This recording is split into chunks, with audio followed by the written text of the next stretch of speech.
All right, guys, I'm outside again. There's weed whackers going on. There's music, and it's Memorial Day. So I'm going to wrap this up and then try to enjoy my Memorial Day. The test you guys took, it went very well for the majority of you, but there were 1, 2, 3, 4 areas that came up on enough people's papers that I wanted to go over them. And since I probably won't be able to get you all on a Zoom, I figure I would do it this way. So let's go over these one at a time. Number 3 was the first one.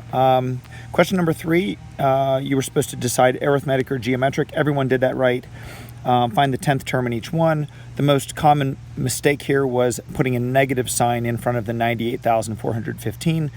And if I look at the work that I have, why in the world that would happen, my thought was that so I'm assuming that everybody's okay with this piece, and I'm actually okay with this piece, and I'm okay with this piece as well, because you got the 98,415, but when you take -3 to the 9th power, there's 4 pairs of negatives, which all cancel out, and you have 1 negative left over, right? So, like Mr. Mac teaches you, when this thing is odd, you're going to get an odd when it's odd, you're going to get a negative answer.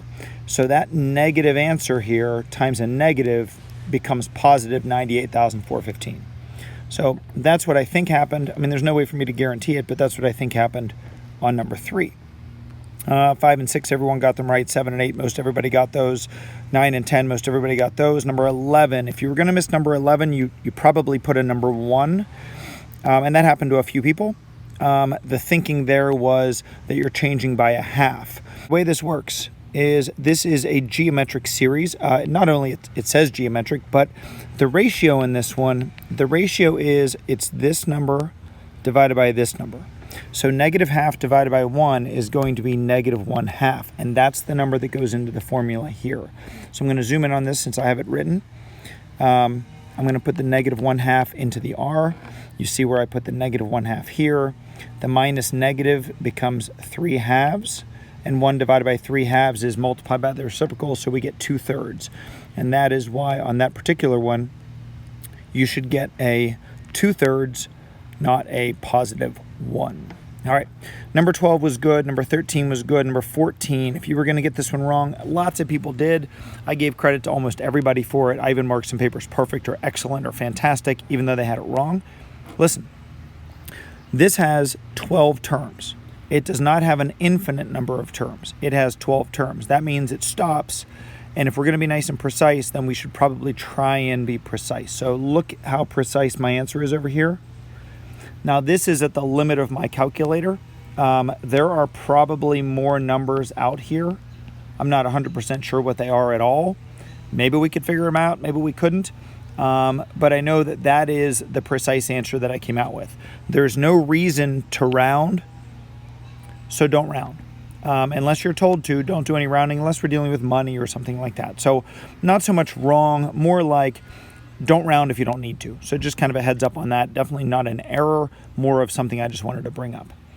If you saw something like to the infinity, then you'd probably do some rounding because you couldn't possibly do all the combinations. But that's not what we're doing here.